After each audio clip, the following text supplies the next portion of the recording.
ಭಗವಾನ್ ಪರಮೇಶಾನ ಭಕ್ತಿರವ್ಯಭಿಚಾರಿಣಿ ಪ್ರಾರಬ್ಧಂ ಭುಜ್ಯಮಾನಸ್ಯ ಕಥಂ ಭವತಿ. ಹೇ ಪ್ರಭೋ, ಭೂದೇವಿ ಶ್ರೀವಿಷ್ಣು ಭಗವಂತನನ್ನು ಈ ರೀತಿಯಾಗಿ ಪ್ರಶ್ನಿಸಿದರು. ಓ ಭಗವಂತನೇ, ಪರಮೇಶ್ವರ, ಪ್ರಭೋ, ಪ್ರಾರಬ್ಧವನ್ನು ಅನುಭವಿಸುತ್ತಿರುವವನಿಗೆ ಅಚಂಚಲವಾದ ಭಕ್ತಿಯನ್ನು ಹೊಂದುವುದು ಹೇಗೆ ಸಾಧ್ಯ?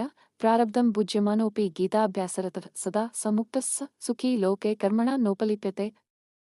ಶ್ರೀ ವಿಷ್ಣು ಹೇಳಿದರು, ಓ ಭೂದೇವಿ, ಪ್ರಾರಬ್ಧವನ್ನು ಅನುಭವಿಸುತ್ತಿದ್ದರೂ ಯಾರು ಸದಾ ಗೀತಾಭ್ಯಾಸದಲ್ಲಿ ನಿರತರಾಗಿರುತ್ತಾರೋ ಅವರು ಮುಕ್ತರಾಗುತ್ತಾರೆ ಮತ್ತು ಈ ಲೋಕದಲ್ಲಿ ಸುಖಿಯಾಗಿ ಜೀವಿಸುತ್ತಾರೆ.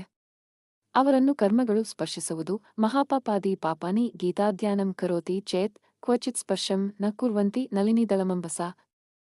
ಗೀತಾಧ್ಯಾನವನ್ನು ಮಾಡುವವನಿಗೆ ಮಹಾಪಾಪಗಳು ಕೂಡ ಚುಕ್ಕೆಗಳಾಗಿ ಅಂಟುವುದಿಲ್ಲ.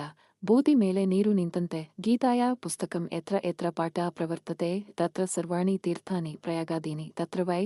ಯಾವಲ್ಲಿ ಗೀತಾಗ್ರಂಥವಿರುತ್ತದೆಯೋ ಮತ್ತು ಗೀತಾ ಪಾರಾಯಣ ನಡೆಯುತ್ತದೆಯೋ ಆ ಸ್ಥಳದಲ್ಲೇ ಎಲ್ಲ ತೀರ್ಥಕ್ಷೇತ್ರಗಳಾದ ಪ್ರಯಾಗ ಮೊದಲಾದವುಗಳು ಇರುತ್ತವೆ. ಸರ್ವೇ ದೇವಾಶ್ಚ ಋಷಿಯೋ ಯೋಗಿನ ಪನ್ನಗಾಶ್ಚೈ ಗೋಪಾಲ ಗೋಪಿಕವಾಪಿ ನಾರದೋದ್ಧವ ಪಾರ್ಶ್ವದೈಯ ಸಹಾಯೋ ಜಾಯತೆ ಶೀಘ್ರಂ ಎತ್ರ ಗೀತಾ ಪ್ರವರ್ತತೆ. ಯಾವಲ್ಲಿ ಗೀತಾ ಪಾರಾಯಣ ನಡೆಯುತ್ತದೆಯೋ ಅಲ್ಲಿ ದೇವತೆಗಳು, ಋಷಿಗಳು, ಯೋಗಿಗಳು, ನಾಗರು, ಗೋಪಾಲರು ಮತ್ತು ಭಗವಂತನ ಪಾರ್ಷದರಾದ ನಾರದ ಮತ್ತು ಉದ್ಧವರು ಶೀಘ್ರವಾಗಿ ಸಹಾಯಕ್ಕಾಗಿ ಆಗಮಿಸುತ್ತಾರೆ. ಯತ್ರ ಗೀತಾವಿಚಾರಶ್ಚ ಪಪನಂ ಪಾಠನಂ ಶ್ರುತಂ ತತ್ರಾಹಂ ನಿಶ್ಚಿತಂ ಪೃಥ್ವಿ ನಿವಸಾಮಿ ಸದೈವ. ಹಿ ಭೂದೇವಿಯೇ, ಎಲ್ಲಿಯ ಜಾಗದಲ್ಲಿ ಗೀತಾ ಕುರಿತು ಚಿಂತನೆ, ಪಾಠನ ಮತ್ತು ಶ್ರವಣ ನಡೆಯುತ್ತದೆಯೋ ಅಲ್ಲಿ ನಾನು ಸದಾ ನಿವಾಸಿಸುತ್ತೇನೆ. ಗೀತಾಶ್ರಯೋಹಂ ತಿಷ್ಠಾಮಿ ಗೀತಾ ಮೇ ಚೋತ್ತಮಂ ಗೃಹಂ. ಗೀತಾ ಜ್ಞಾನಮುಪಾಶ್ರಿತ್ಯ ತ್ರಿನ್ಲೋಕಾಂ ಪಾಲಯಾಮ್ಯಹಂ.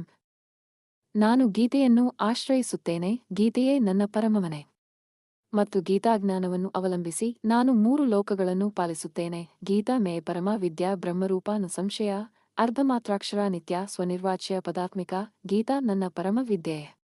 ಇದು ಬ್ರಹ್ಮ ಸ್ವರೂಪವಾಗಿದೆ ಎಂಬಲ್ಲಿ ಸಂಶಯವಿಲ್ಲ. ಮತ್ತು ಇದು ಪ್ರಣವದ ಓಂಕಾರ 4ನೇ ಭಾಗದ ರೂಪವಾಗಿದೆ. ಇದು ನಾಶವಿಲ್ಲದ, ಶಾಶ್ವತ ಮತ್ತು ಅನಿರ್ವಚನೀಯವಾದುದು. ಚಿದಾನಂದೇನ ಕೃಷ್ಣನ ಪ್ರೋಕ್ತ ಸ್ವಮುಖತೋರ್ಜುನಂ ವೇದತ್ರಯೀ ಪರಾನಂದ ತತ್ವಾರ್ಥಜ್ಞಾನಮಂಜಸ.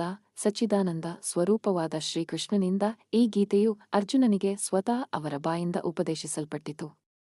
ಇದು 3 ವೇದಗಳ ಸಾರ ಮತ್ತು ಪರಮಾನಂದ ಸ್ವರೂಪವಾಗಿದೆ.